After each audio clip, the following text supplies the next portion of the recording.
ይስጥልን ውድ የጄኤምኤም ቴሌቪዥን ተመልካቾቻችን የሳምንታዊ ልዩ ወጣቶች እንግዳ ሰዓታችን ነው። እኔ ፕሮግራም አዘጋጅና አቅራቢ ሶስና ያሱ ነኝ። ዛሬም ከአዲስ እንግዳ ጋር እገኛለሁኝ። የዛሬ እንግዳዬ ምናሴ ይርጉ ነው። ፖርኖርሽን የተሰኘ በፖርኖግራፊ ላይ የሚያጠነጥን አንድ መጽሐፍ ጽፏል። ስለዚህ መጽሐፉ እንዲሁም ደግሞ ስለ ፖርኖግራፊ፣ ስለ ግለ ወሲብ እንዲሁም ተያያዥ ጉዳቶቹና መዘዞቹ አብረን ቆይታ የምናደርግ ይሆናል። ምናሴ በጣም አመሰግናለሁ ስለመጣ። እኔም አመሰግናለሁ ሶሲ። እስኪ ራስን ለተመልካቾቻችን በራስ ቋንቋ አስተዋውቅልንና ወደ ቆይታችን እናልፋለን። እሺ፣ አመሰግናለሁ። ስሜ ምናሴ ይርጉ ይባላል። በኤጁኬሽን ባዮሎጂ የመጀመሪያ ዲግሪን ሰርቻለሁ ሐዋሳ ዩኒቨርሲቲ። ሁለተኛ ዲግሪን ደግሞ ገሊላ ኢንተርናሽናል ሴሚናሪ በክርስቲያን ካውንስሊንግ ሳይኮሎጂ እየሰራው ነው። ዘንድሮ እግዚአብሔር ይፈቅድ እመረቃለሁ። ከዛ ውጪ ደግሞ ዩናይትድ ፎር ላይፍ ኢትዮጵያ የሚባል አለ ነን ገቨርንመንታል ኦርጋናይዜሽን በዶክተር ስዩም እና በሲስተር ሳባ ካሳይ አማካኝነት የተመሰረተ በውርጃና ግብረሰዶም እና ሌሎችም እንደዚህ ዘመን አመጣሽ ጉዳዮች ላይ የሚሰራ እዛ ውስጥ ደግሞ ትሬን በማድረግ ካውንስል በማድረግ እሰራለሁ። መሀል መሰረተ ክርስቶስ ደግሞ በወጣት መሪነት አገለግላለሁ። ይሄ ነው እንግዲህ። ደስ ይላል። በጣም ቆንጆ ቆይታና አስተማሪ ቆይታ እንደምናደርግ አስባለሁኝ። እንግዲህ ይሄ ጉዳይ በጣም ወቅታዊ ጉዳይና ሊነሳ ሊወራበት የሚገባው ጉዳይ እንደሆነ አስባለሁኝና የወንድም ምናሴ መጽሐፍ ፖርኖርሽን ይባላል። የፖርኖግራፊ መርዝ መዘዝና መድኃኒቱ ይሰኛል። ይህንን መጽሐፍ ለመጻፍ እንዴት ተነሳሳ ከሚለው ብንጀምር ጥሩ። ያው መጽሐፉን ለመጻፍ ያሰብኩት እንደ ኢትዮጵያ ዘመን አቆጣጠር እንግዲህ 2016 ዓመተ ምህረት ነበረ፣ ከሁለት ዓመት በፊት ማለት ነውና የመጽሐፉ የመነሻ ሐሳቡ ምንድነው? በቤተክርስቲያን ውስጥ በወጣት መሪነት ከማገልገሌ በፊት ቲኔጆች ጋር ሰመር ፌስቲቫል ኮኦርዲኔት አድርግ ነበር እና እዛኔ ጎግል ፎርም አዘጋጅተን ሰርቬይ በተንን እና ያ የበተነው ሰርቬይ ላይ የተወሰኑ ወጣቶች በፖርኖግራፊ አዲክሽን እንዳሉ ወንድም ሴትም ማለት ነውና ያንን አየንና ከአንድ አብሮኝ ከሚያገለግል ወንድም ጋር ለምንድነው ይህን ጉዳይ ለቸርች ማናሳውቀውና በዚህ ጉዳይ የሚሰራ ፒዩሪቲ ቲም ብለን በቸርቻችን ውስጥ ለምን አናቋቁም ተባባልን። ተስማማን። ለሪፖርት ስራው ተጀመረ ማለት ነው። ግን ደግሞ እግዚአብሔር ሐሳቡን አስቀለበሰንና በውስጤ መጽሐፍ እንዳለብኝ አመንኩኝ። ከዛ በኋላ ፕሮሰሱ ተጀመረ። ጓደኛዬም አብሮኝ ነበረ በነዛ ባለፉት 2 ዓመታት ማለት ነውና መነሻ ምክንያቱ ያ ነበር የመጀመሪያው። ሁለተኛ ደግሞ እኔ 9ኛ ክፍል መጽሐፉ ላይ አስፈራለሁ የጻፊ ማስታወሻ የሚለው ላይ እና 9ኛ ክፍል ሁለተኛ መንፈቅ አረሰውምና ዓርብ ዕለት ነው ቀኑ ራሱ 6ኛው ፔሪድ ጂኦግራፊ እየተማረን አንድ በስም አልጠቅሰው ጓደኛዬ ክርስቲያን አይደለም እና አጠገቤ ቁጭ ብሎ ፖርኖግራፊ እያየ ነው፣ ቪዲዮ ማለት ነው። እና እሱ ስልክ ይዟል። እኔ ክላስ ላይ ነኝ።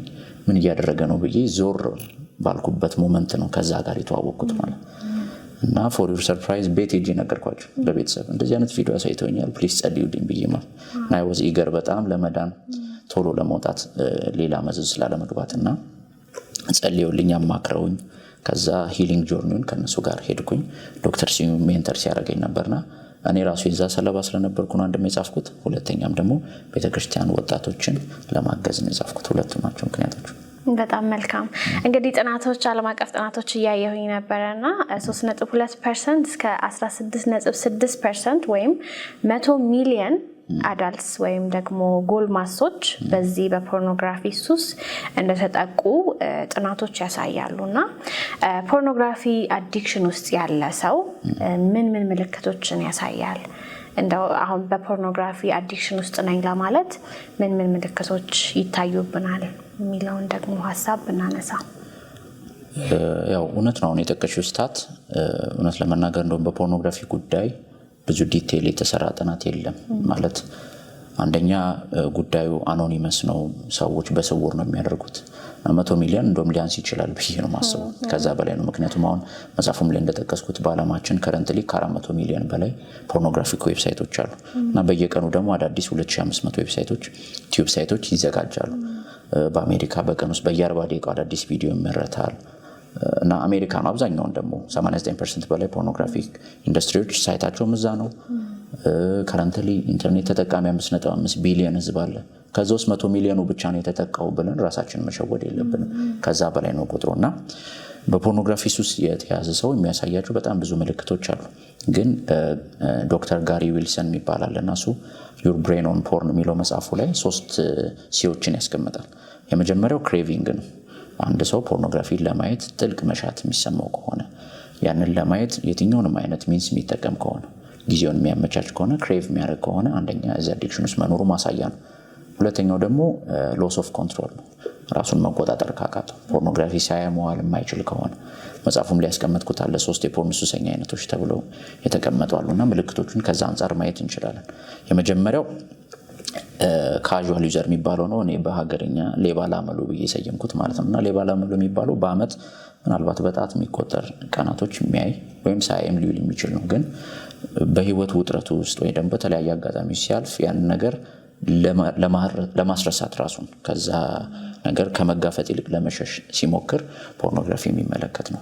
ሌላው አትሪስክ ዩዘር የሚባለው ነው ወይም ደግሞ አንድ ሐሙስ የቀረው የምንለው ማለት ነው። እሱ ደግሞ አዲክትድ ነው። በየቀኑ ፖርኖግራፊ ያያል፣ ግን ይጸጸታል፣ ያዝናል፣ ስትራግል ያደርጋል፣ ለመውጣት ይሞክራል እና ሪስክ ላይ ነው አዲክትድ ወደ መሆን ማለት ነው። የመጨረሻው አዲክትድ ዩዘር ነው እና የአዲክትድ ዩዘር የሚባለው የቁም እስረኛ የሚባለው ነው። ፖርኖግራፊ ሳያይ መዋልም ማደርም አይችልም እና ማስተር ቤትም ያደርጋል። በቀን ውስጥ ደግሞ ፍሪኩዌንሲውን ይጨምራል ማለት ነው። እና ኢን ጀነራል አንድ ሰው በፖርኖግራፊ ሱስ ሲያዝ የመጀመሪያው ምንድነው የሚያሳየው ነገር ክሬቭ ያደርጋል፣ ኮንትሮል የለውም። ደግሞ ኔጌቲቭ ኮንሲኩዌንስም አለው። ሶስተኛው ሲሱ ነው እና በህይወቱ ላይ የተለያዩ አሉታዊ መዘዞች እያየ ፖርኖግራፊ በኋላ እናነሳዋለን ብዬ አስባለሁ የሚያደርሰው ቀውስ ላይ አካላዊ ቀውስ አለና ኢቨን ኢሬክታይል ዲስፈንክሽን ስንፈተ ወሲብ እየገጠመው በጣም ብዙ ምስቅልቅል እየደረሰበትም ጭምር ያን ነገር ለማቆም አለመቻል ወይም አለመፈለግ አንዱ በፖርኖግራፊ ሱስ የሚያዝ ማሳያ ምልክት ነው። እንግዲህ የመጽሐፍህ አንድ ክፍል ላይ ያየሁኝ ታጥቦ ጭቃ ከርሞ ጥጃ ይላልና ፖርኖግራፊ ከዋሻ ስዕል ጀምሮ እስካሁን በበይነ መረብ ትልቅ ኢንዱስትሪ እስከመሆን የደረሰበት አመጣጥ ምን ይመስላል? እውነት ለመናገር አሁን ፖርኖግራፊ ከድረ ዘመናዊ ትውልድ ጋር አብሮ የመጣ መጤ ስጋት ወይም መጤ ልምምድ የሚመስላቸው ብዙ ሰዎች አሉ። ግን ያ አይደለም እና ከጥንት ዘመን ስልጣኔ ጀምሮ ከድንጋይ ዘመን ማለት እንችላለን ከዛ ጊዜ ጀምሮ እስካሁን ኤአይ ድረስ ቴክኖሎጂ በተለዋወጠ ቁጥር በእያንዳንዱ የሰው ልጅ ስልጣኔ ምዕራፍ ውስጥ ሰይጣን በረቀቀ መንገድ ሐሳቡን የሚያስተላልፍበት የራሱ የሆነ ወይ ነው ሚዲየም ነውና ከ26000 ዓመት በፊት እንግዲህ በእነሱ አቆጣጠር ማለት ነው በቁፋሮ የተገኘች አንዲት ሐውልት አለች። የዊሊንዶርፍ ቬነስ የምትባል ማለት ነው ኦስትሪያ ውስጥ ነው የተገኘውና አሁን እሷ በጣም ነው የምትገረሚው። ምስሉን ብታዩ በጥንት ጊዜ እንደዚህ አይነት ሰው በዚህ ልክ ያስባል ወይ እና እርቃን ምስል ነው። በጣም ኤክስፕሊሲት የሆነ በእብነበረድ የተሰራ ድንጋይ ሐውልት ተገኝቷል ማለት ነው። እሱ አንደኛ ጥንታዊነቱ ማሳያ ነው። ሁለተኛ ደግሞ ወደ ግሪክ ስንሄድ ፖርኖግራፊ የሚለው ቃል ራሱ ኦሪጂኑ የግሪክ ነው እና ፖርኔ እና ግራፎስ ከሚል ሁለት የግሪክ ቃል የመጣ ነው ፖርኖግራፊ ማለት ራሱ። እና ፖርኔ የሚለው ራሱ ምንድነው ግሪኮች ሴቶችን በተለያየ የማህበራዊ መደብ ይከፋፍላሉ እና 4 መደብ ነበራቸው ሴቶችን በጋብቻ ላይ በመመስረት ብቻ ማለት ነውና ዋይፍስ ቨርሰስ ሆርስ ብለው ነው እንትሚሉት ወይም ፕሮስቲቲዩት የሚባሉት ነው። እና በእነዚህ በፕሮስቲቲዩት መደብ 3 ክፍፍሎች አሉ። የመጀመሪያው ፖርኔ የሚባሉት ናቸው እና ፖርኔ የሚባሉት እንደ ባሪያ የሚቆጠሩ ናቸው። አንደኛ ሁለተኛ ኃላፊ አግዳሚ ግሪክን ለማማተር የመጣ ለማየት የመጣ የትኛውም ሰው በፈለገው ሰዓት የሴክሹዋል ዲዛይሩን ለማርካት የሚጠቀምባቸው እንደ አሻንጉሊት የሚታዩ እንደ ሰው አይደለም የሚታዩት እና በራሳቸው ላይ መብት የሌላቸው በጣም ዝቅተኛ መደብ ላይ ያሉ ባሪያ ሴቶች ናቸው ፖርኖ የሚባሉት። ሁለተኛው ሄታራ የሚባሉ አሉ። እነሱ ደግሞ ከአንድ ወይም ከሁለት ሰው ጋር ነው እንደነዛኛው አይደለም ሊሚትድ ነውና ግን እየተከፈላቸው እነዚህ ደግሞ እነዛ በነፃ ነው እና የፈለገው ሰው አት ኤኒ ታይም ማግኘት የሚችላቸው ሰዎች ናቸው። ሶስተኛው ፓላካ የሚባሉት ናቸው። በእኛ ሀገር ውሽማ ቅምጥ እንደሚባለው በትክክል ግሪክን የሚጎበኙ ሰዎች ቤት ተከራይተውላቸው ተቀምጠው ከዛ በኋላ ከነሱ ጋር ራሳቸውን እንግዲህ በማመንዘር ኃጢአት ውስጥ የተጠመዱ ሰዎች ናቸውና ከነዛ ውስጥ እንግዲህ ፖርኖግራፊ ላይ የምናገኘው በጣም ሎወር መደብ ላይ ያሉትን ሴቶች ነው ፖርኖ የሚባሉት ነው እና ለወንድም ይሰራል ለሴት ብቻ አይደለም። ፖርኖስ ይባላል ወንዱ ደግሞ ወንድ ጋለሞት እና በጣም ጥንታዊ ነበር ግሪክ ላይ ኦሪጂኑ። ከዛ ውጪ ደግሞ ግሪክ ላይ የምትመለክ አማልክት አለች አፍሮዳይት የምትባል እና አፍሮዳይት የምትባለው አማልክት በቆሮንቶስ ወይም የግሪክ የደቡባዊ ክፍለ ሀገር አካያ የሚባለው ላይ የራሷ ቤተ ጣዖት ታንጾላት ከ1000 በላይ የሚሆኑ ካህናት ወንድና ሴት ካህናት ተዘጋጅቶ በዝሙት የምትመለክ የፍቅር የወሲባዊነት እና የውበት መገለጫ የሆነች ጣዖት ናት እና እሷም በፖርኖግራፊ እንግዲህ ኢቮሉሽንን በለው በዛ ታሪክ ውስጥ የምትጠቀስ ቁልፍ ጣዖት ናት። ሌላኛው ደግሞ ሮም ላይ መሄድ እንችላለን። ሮም ላይ 2 ታዋቂ ከተሞች አሉ ፖምፔይ እና ሄርኩላን የሚባሉ ማለት ነው። እና እነሱ በ79 ዓመተ ምህረት በውጭው እንደ አውሮፓውያን አቆጣጠር ቬሱቪየስ የሚባል ተራራ ነበር። እዛ ላይ በተፈጠረው የእሳተ ገሞራ አመድ ምክንያት የወደሙ ከተሞች ናቸው። እና በእነሱ ከተሞች ፍርስራሽ ውስጥ የተገኘው ነገር በቃ እንዳለ ፖርኖግራፊክ ነው። ኢቭን መሬቱ ላይ በወንድ ልጅ ብልት የተቀረጸ ምስል አለ። ህፃናት ሾርባ ምናምን የሚጠጡበት ቬዝ መጠጫ እቃ ላይ ራሱ ሳይቀር ማስተር ቤት የሚያደርግ ወንድ ምስል ታያለሽ። እና ኤቭሪ ፕሌስ በዛ ፖምፔ ላይ ፍርስራሹ ላይ ግድግዳው ላይ የሚታዩት ምስሎች እንዳለ በጣም ኑዲቲን የሚያሳዩ እርቃንን የሚያሳዩ ፖርኖግራፊን የሚያስተዋውቁ ነበሩ። እና ግሪክና ሮም ጋር ይህን ያህል ካልን ወደ ህንድ ደግሞ ዞር ስቲ ወደ ምስራቁ ዓለም ማለት ነው። ወደ ህንድም ዞር ስቲ ካጁራዎ የሚባል ቤተ ጣዖት አለ እና እዛ ላይ የተሰራ ምስል አለ። እና ያ ምስል ምንድነው? ወንድና ሴቶች በጣም ብዙ የቆማሉ እርቃናቸውን። የተወሰኑት ማስተር ቤት እያደረጉ ነው፣ የተወሰኑት ደግሞ ሌላ ኤክስፕሊሲት የሆነ ድርጊት እያደረጉ ታያለሽ ህንድ ላይ። ጃፓንም ላይ ስታይ ስዕሎች አሉ። ቻይና ላይ ደግሞ በድንጋይ ላይ የተቀረጹ ምስሎች አሉ። ግብጽ ክሊዮፓትራን ማንሳት እንችላለን። የእሷ አንዱ በጣም አስደናቂ ታሪክ ነው። መጽሐፉም ላይ በተወሰነ ለመጥቀስ ሞክሬያለሁና ይሄ የፓፒረስ ጥቅል እሱን አዘጋጅታ እንደ ሳጥን አዘጋጅታ በዚህ ዘመን እንግዲህ ቫይብሬተር ብለው የሚሰሩት የግል ወሲብ ላይ ያነሷለሁ እና እንደሱ አይነት ንቦችን በፓፒረስ ውስጥ ከትና ያንን ሸፍነው የነሱ ለመውጣት ሲሞክሩ የሚፈጥሩትን በዝ ሳውንድ ብዝታውን እሷ ራሷን በራሷ ለማርካት ተጠቀምበት ነበር። ክሊዮፓትራ ግብጽ ነው እና ግብጾችን ማስተር ቤት ያደርጉ ነበር። ፖርኖግራፊክ ምስሎችም ነበሯቸው።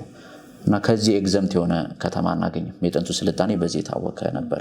ከዛ በኋላ ከዚህ ከጥንት ስልጣኔ ወጥተን ደግሞ ወደ መካከለኛው ዘመን ስንመጣ በተለይ ጆሃንስ ጉተንበርግ የጽህፈት መሳሪያ የሚጽፈውን ማለት ነው ይሄ ማተሚያውን ፕሪንቲንግ ፕሬስን ካስተዋወቀ በኋላ ደግሞ የመጀመሪያ የታተመው መጽሐፍ ቅዱስ ነበር እና ባለ 42 አምድ የሚባለው መጽሐፍ ቅዱስ ከታተመ በኋላ ከዛ በኋላ ግን ብዙ ፖርኖግራፊክ ልብ ወለዶች ነው ሲታተሙ የነበረው ማለት ነው። ስለዚህ በልብ ወለድ መልክ መጣ። እንግዲህ ያ ሐውልት የነበረው ነገር ወደ ጽሁፍነት እየተቀየረ መጣ።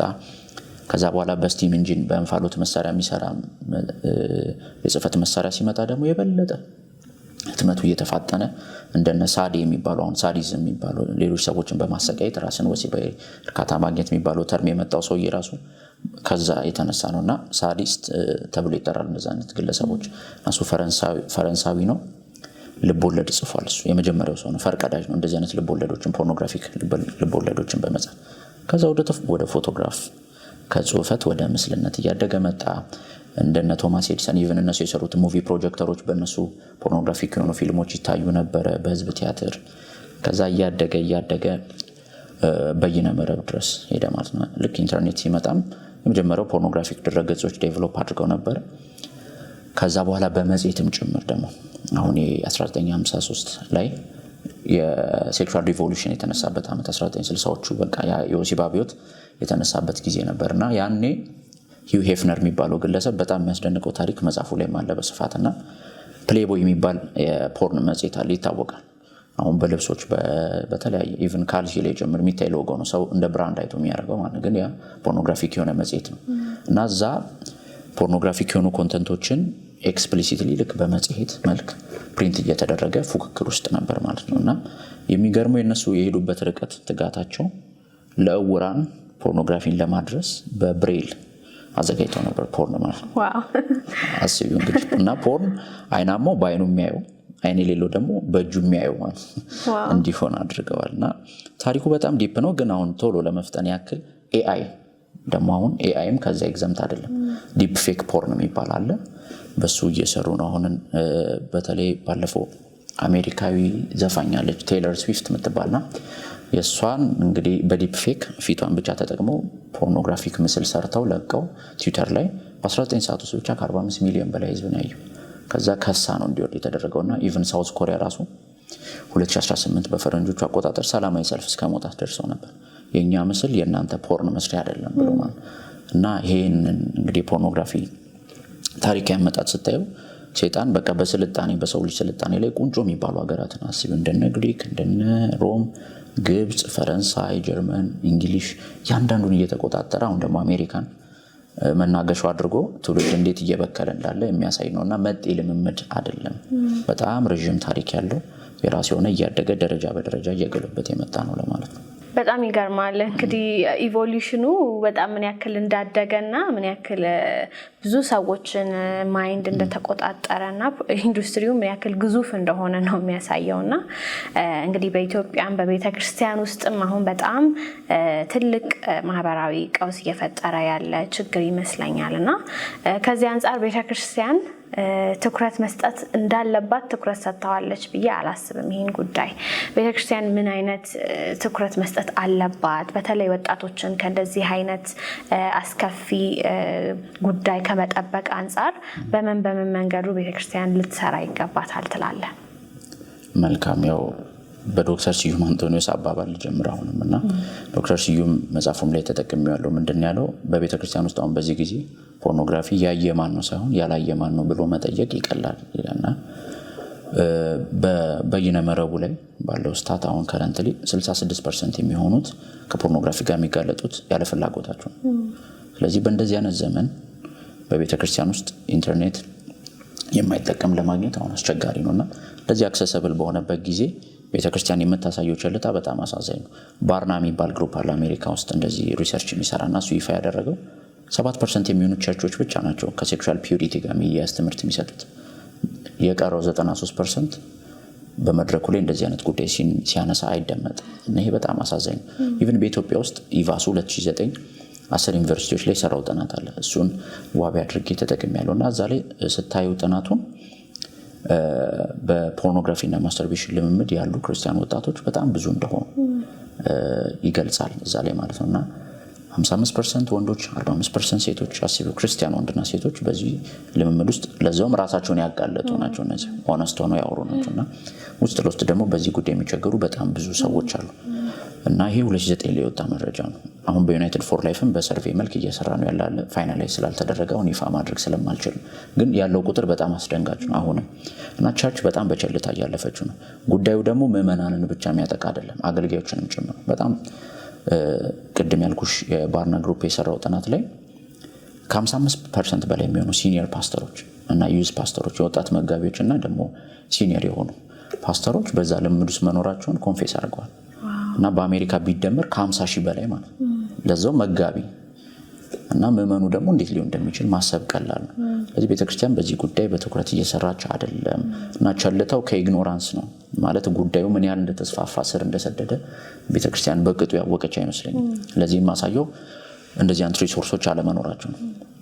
በክርስቲያን የተዘጋጀ በዚህ ጉዳይ ላይ በጥልቀት እንዴት መርዳት አለብን፣ እንዴት ማስተማር አለብን፣ እንዴት ማማከር አለብን የሚለው እንኳን ኖሃው የለም እና ሰው በዚህ ጉዳይ ተይዣለሁ ብሎ ሲመጣ ራሱ ወይ አስደንግጦ መመለስ ጀጅ አድርጎ መመለስ ወይ ደግሞ የግሳጼ ጸሎት ለረጅም ጊዜ አድርጎ በቃ ነፃ እንዲወጣ መጠበቅ ነው እንጂ በምን አይነት መንገድ ትውልድን ማቅናት እንዳለብን እንኳን የምናስታጥቅበት በቂ የሆነ ሪሶርስ የለንም እና በዚህ ምክንያት ቤተክርስቲያን ትልቅ አደጋ ተጋርጦባታልና ውስጥ ለውስጥ ልጆቿ እያለቁባት ነው። ምዕመኑ ብቻ አይደለም አገልጋዩም ጭምር እና ይህንን ሁኔታ ስታይ አንዱ ባለቅኔ እንዳለው የወንድሙ ሞት ወይም ደግሞ የወንድሙ መሞት ወንድሙን ካልከፋው ቅበሩት ከደጁ በድኑ እንዲከረፋው ብሏልና የትውልድ ማለቅ እንዲገባቸው የግድ እንደዚህ አይነት ስታቶችን ማውጣት አለብን ማሳየት አለብንና እንግዲህ ይሄ በቤተክርስቲያን ደጃፍ የተቀበረ በድን ነው ማለት ነው። ትውልድ የሞተበት ትውልድ በኤልዛቤል ጦር ተወግቶ መውደቁን የሚያሳይ ምስክርም ጭምር አድርገን መውሰድ እንችላለን መጽሐፉ። በጣም ልክ ነህ ማሲ።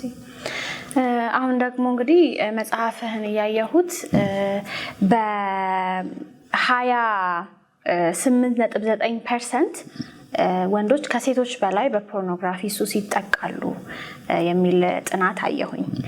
ለምንድን ነው ወንዶች ከሴቶች በላይ በፖርኖግራፊ ሱስ የሚጠቁት? የብዙ ሰው ጥያቄ ነው በዛውዬና ሴቶችን በፖርኖግራፊ ሱስ ይጠቃሉ ግን አይነቱ ይለያያል። ወንዶችን በፖርኖግራፊ ሱስ ይጠቃሉ ሁለቱም ከፖርን ኤግዛምት አይደሉም። ግን ፖርኖግራፊ በተለይ ኢንዱስትሪው ራሱ በትኩረት የሚሰራው የመጀመሪያ ሴትን ኦብጀክቲፋይ እንድትደረግ ማለት ሴት እንደ ሴት እንድትታይ ሳይሆን እንደ ቁስ እንድትታይ በእግዚአብሔር አምሳል የተፈጠረች የከበረች ፍጥረት ተደርጋ እንድትታይ ሳይሆን እንደ ቁስ እንድትታይ ተደርጎ ነው የሚሰራው። ወንዶች ደግሞ በፖርኖግራፊ ሱስ የሚያዙበት ዋነኛው ምክንያት ምንድነው? መጽሐፉ ላይ 3 ምክንያቶች ተጠቅሰዋል። የመጀመሪያው ቪዥዋሊ ኦሪየንትድ ነው፣ በማየት የምንሳብ ነው። ስለዚህ ያንን ተገን ተደርጎ ነው የሚሰራው። አብዛኛው ነገር ቪዥዋሊ ኤክስፕሊሲት የሆነ ነው እና በዛ ምክንያት ወንዶች ከሴቶች በላይ በዛ ጉዳይ መያዝ በፖርኖግራፊ ልምድ የመያዝ እድላቸው ሰፊ ነው። ሁለተኛ ወንዶች ፒዩበሪቲ ኤጅ ይሄ ጉርምስና እድሜ ከገባን በኋላ የቴስቴስትሮን የሚባለው ሆርሞን ምርት ከሴቶች ከ10 እስከ 20 እጥፍ ይበልጣል። እሱ ደግሞ የበለጠ ሴክሹዋሊ አክቲቭ እንዲሆኑ ያደርጋቸዋል። እዚህ ሴክሹዋሊ አክቲቭ ናቸው፣ በዛ ላይ በእይታ የሚሳቡ ናቸው። ቅድም እንዳልኩሽ ኢንተርኔቱ ላይ 400 ሚሊዮን በላይ ዌብሳይት አለ። 66% ሳይፈልጉ ነው የሚጋለጡት። ስለዚህ ፈልገሽ ሳይሆን ፈልጎሽ የሚመጣ ፖርኖግራፊ በእንደዛ ሁኔታ ባለበት ነው ወንዶቹ። ሶስተኛው ቴስቴስትሮን ሆርሞን መመረቱ ብቻ ሴክሹዋሊ አክቲቭ ያደርጋቸዋል ብቻ ሳይሆን የትኩረት አድማሳቸውንም ያጠበዋል። ምን ማለት ነው? አንድ ወንድ ፖርኖግራፊ እያየ ለረዥም ሰዓት መቆየት ይችላል ሳይደክም እና ያ የትኩረት አድማሱን ጠበብ አድርጎ ፖርኖግራፊ ላይ እንዲቆይ ለረዥም ጊዜ እንዲቆይ ስለሚያደርገው የበለጠ በዛ የጊዜ ርዝማኔው በጨመረ ቁጥር አይደል አዲክሽን ሌቭሉ እየጨመረ መሄደው። ስለዚህ ለዛ ተጋላጭ ያደርገዋል ማለት ነውና በዋናነት ዶክተር ዳግላስ የሚባል አለ እና እሱ ምንድን ያለው ማነው ዶናልድ ሳይመን የሚባል የሴቶች የሚያዙበት የፖርን አይነት ምንድነው?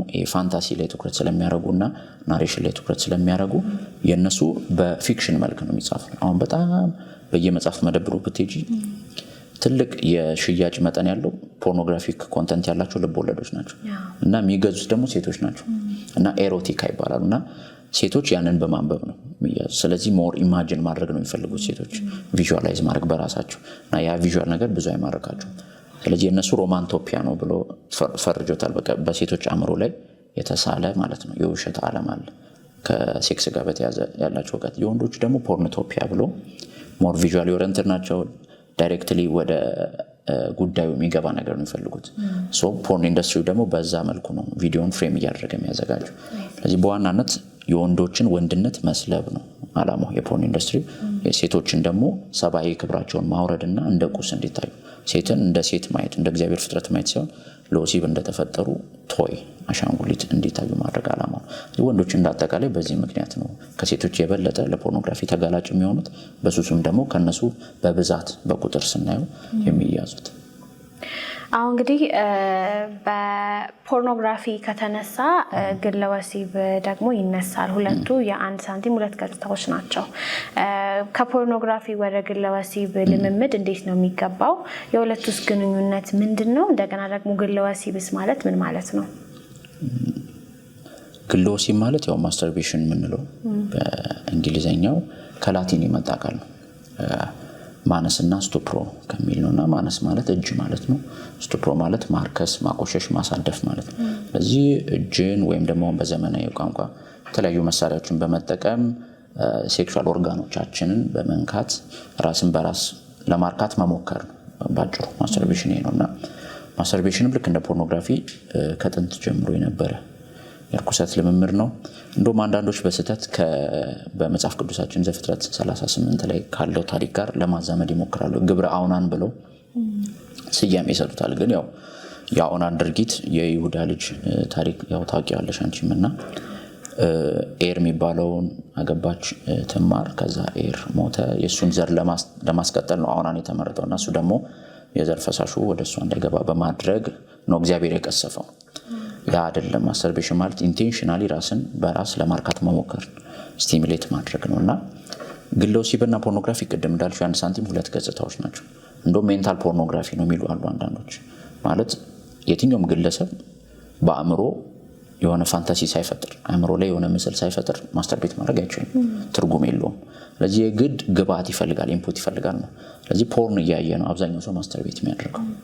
ይሄ ፋክት ነው፣ በቃ የተጠና ፋክት ነውና ስለዚህ ግለ ወሲብና ማስተርቤሽን ማነው ፖርኖግራፊና ግለ ወሲብ የተያያዙ ናቸው፣ በጣም ሪሌትድ ናቸውና የግለ ወሲብ ሱስ ያለበት ሰው በፖርኖግራፊ ሱስ ላይኖርበት አይችልም። የፖርኖግራፊ ሱስ ያለበት ሰው የግለ ወሲብ ሱስ ላይኖርበት አይችልም። እንዲሁ በደፈናው በደንብ አንችልም፣ ግን ኢንተርሪሌትድ ናቸው። ልክ ይሄ በኤችአይቪ እና በኤድስ መካከል እንዳለው ግንኙነት ማለት እና ፖርኖግራፊ ልክ እንደ ኤችአይቪ እንደ ቫይረሱ ማየት እንችላለን። እንደ በሽታው ኤድስ ቫይረስ በሽታ አምጪው ቫይረስ ፖርኖግራፊ ቢሆን ማስተርቤሽን ደግሞ በሽታው ነው ኤድስ ነው ብለን ማየት እንችላልና እንደዛ በጣም ሪሌትድ የሆኑ ነገሮች ናቸው እና የግለ ወሲብ ልምምድም ሱስ ከፖርኖግራፊ ሱስ ጋር ምልክቱ አንድ አይነት ነው። አንድ ሰው ግለ ወሲብ ለማድረግ መሻት ካለው ክሬቭ የሚያደርግ ከሆነ፣ ሁለተኛ ደግሞ ግለ ወሲብ ለማድረግ ቦታዎችን የሚያመቻችም ከሆነ ኢቨን አይዞሌትድ ሆኖ ያን ነገር ለማስቀጠል ሁኔታዎችን ጊዜ የሚመድብ ከሆነ፣ ሶስተኛ ማቆም አለመቻል ያን ልምድ ቢፈልግም ማለት ነው ወይም ደግሞ አለመፈለግ ለዛ ምልክት የሚያሳይ ድግግሞሹን መጨመር የጊዜ ርዝማኔውን መጨመር እነዚህ ነገሮች አንድ ሰው በግል ወሲብ ለመያዝ በግል ሱስ ውስጥ ለመኖሩ ማሳያዎች ናቸው ማለት ነው። ኢን ጀነራል ስናየው ግል ወሲብና ፖርኖግራፊ እጅና ጓንት ናቸው ማለት እንችላለን። እንግዲህ በትዳር አማካሪዎች የሚነሳ ሐሳብ አለና ሁለት ጥንዶች በትዳር በወሲብ ህይወታቸው ደስተኛ ካልሆኑ ፖርኖግራፊ ቢያዩ እንግዲህ የወሲብ ህይወታቸውን ያሻሽላል የሚል ሐሳብ ይነሳል። ስለዚህ ምን ትላለህ? ይሄ አሁን ያስተሳሰብ ምን ያስተውሰኛል?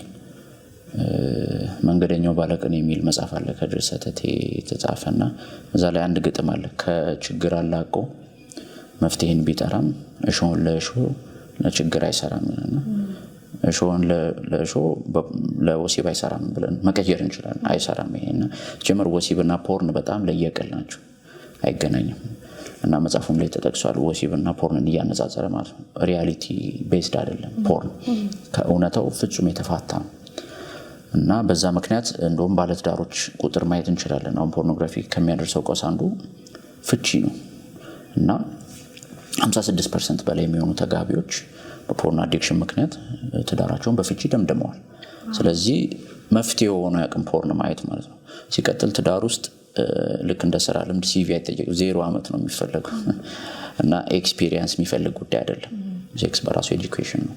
በሂደት ባልና ሚስት እርስ በርስ የሚማማሩበት ነው እንጂ ሌሎች አካላቶች ያን ነገር ሲፈጽሙ እያዩ ያንን ኮፒ እያደረጉ የሚሰሩበት አይደለም እና እዚህ መጽሐፉም ላይ ተጠቅሷል። ፖርኖግራፊ ውስጥ ወሲብ በፍትወት ይከወናል። ፖርኖግራፊ ላይ ማለት ነው ወሲብ ግን ደግሞ በሪል ላይፍ ላይ ደግሞ ከሆነ በትክክለኛው አውድ ከሆነ ደግሞ በፍቅር ይከወናል ማለት ነው። እዚህ ፖርኖግራፊ በፍትወት ይተወናል፣ ወሲብ ደግሞ በፍቅር ይከወናል። ያ በለስትፉል በሆነ ወይ ነው የሚተወነው ተውኔት ነው። ግን በሪል ላይፍ ሲሆን ጋብቻ ላይ ሲሆን ግን በፍቅር የሚከወን ነገር ነውና የማይሆን ሜዲኬሽን ነው የሚሆነው። ስለዚህ በፖርን ትዳራችን እናከማለን ብሎ ማሰብ ፍየል ወዲህ ዝምዝም ወዲያ እንደሚባለው ኢላማውን የሳተ ውርወራ ነው ማለት ነው። ልክ አይደለም አካሄዱ። በጣም አሪፍ። እንግዲህ ፕሮግራማችን ወደ መቋጨቱ እየደረስን ነው። በጣም ትልልቅ ሀሳቦች ነው ያነሳ ነው። በፖርኖግራፊ ብዙ የተጠቁ ወጣቶች አሉ። እንደው ቤተክርስቲያንን ብቻ እንኳን ብንወስድ በድፍረት የምናገረው አብዛኛው ወጣት በፖርኖግራፊና በግለ ወሲብ ልምምድ ውስጥ ነው ያለው። ቤተክርስቲያን፣ መንግስት፣ የትዳር አጋር፣ ቤተሰብ የየራሱ ሮል አለው፣ የየራሱ ሚና አለው እና እሱ መጽሐፉ ላይ በስፋት ስለተጠቀሰ ከቤተክርስቲያን አንጻር ብቻ አጥብቤ ያወራሉ። ቤተክርስቲያን በፖርኖግራፊ ሱስ ላለ ትውልድ ምን ማድረግ ትችላለች ብለን ካወራን በዋናነት እንደው ባጭሩ ብናየው 3 ነገሮች ማድረግ ትችላለች። አንደኛው ያው ፕሪቨንሽን ኢዝ ቤተር ዛን ኪዩር ይባላል። ሁሌም ቢሆን መድኃኒት ሰተን ከመፈወስ ይልቅ ፕሪቨንት ማድረግ ይሻላልና ጤናማውን ነገረ ወሲብ ብታስተምር ቤተክርስቲያን በየቸርቹ አሁን አስተውለሹም ከሆነ ሰመር ፌስቲቫሎች አሉ፣ የቲኔጆች ካምፔን ይደረጋልና በዛ ላይ አንዱን ቶፒክ ስለ ሴክሹዋል ፒዩሪቲ ቢሆን ትውልዱ ቢያውቅ አዌርነስ ቢኖረው ቢሰለጥ ቢጠነቀቅ ጥሩ ነው። ግን ከተፈጠረ ደግሞ ነገረ ወሲብ ጤናማ የነገረ ወሲብ ካስተማርን በኋላም ደግሞ ካውንስሊንግ ነው እና ከጸሎቱ ጎን ለጎን ማለት ነው። ጸሎት በጣም ኃይል አለው፣ ስፒሪቹዋል ቦንዴጅን ይሰብራል። ግን ደግሞ ፖርኖግራፊ የባህሪ ሱስም ስለሆነ ሳይኮሎጂካሊ የደረሰባቸውን ጉዳት ማከም አለብን። ስለዚህ አሴ ክርስቲያን ካውንስለር ቤተክርስቲያን ክርስቲያን ካውንስለሮችን ማስታጠቅ አለባት፣ ኤኪፕ ማድረግ አለባት፣ የግድ መጋቢው ማማከር አለበት ብዬ አላምንም።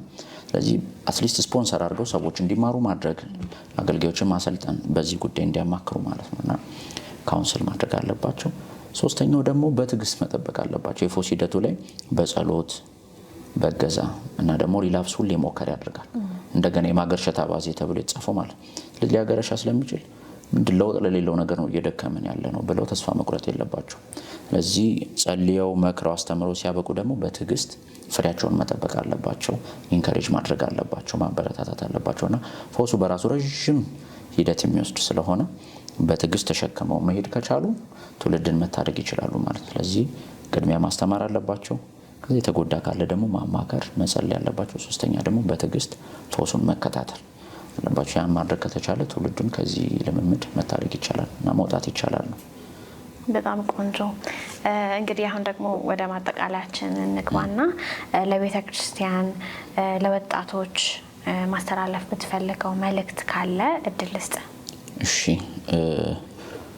ያው ለወጣቱ ማስተላለፍ ፈልገው ነገር ምንድነው? ስለ ቅድስና ስናስብ ቅድስና ማለት ትክክለኛውን ነገር የማድረግ መለኮታዊ ነፃነት ነው እና ቅድስና ጭቆና አይደለም፣ ወይም ደግሞ ያድርግ ያታድርግ መመሪያም አይደለም እና ቅድስና ትክክለኛውን ነገር የማድረግ መለኮታዊ ነፃነት ስለሆነ ነፃነት ደግሞ ከባርነት በላይ ኃላፊነት ይጠይቃል፣ ማስተዳደር ይጠይቃልና ስለዚህ ቅድስና ይሄ የምንዳነው ህይወት አይደለም፣ በክርስቶስ ኢየሱስ አማካኝነት ያገኘነው ጽድቅ አለ።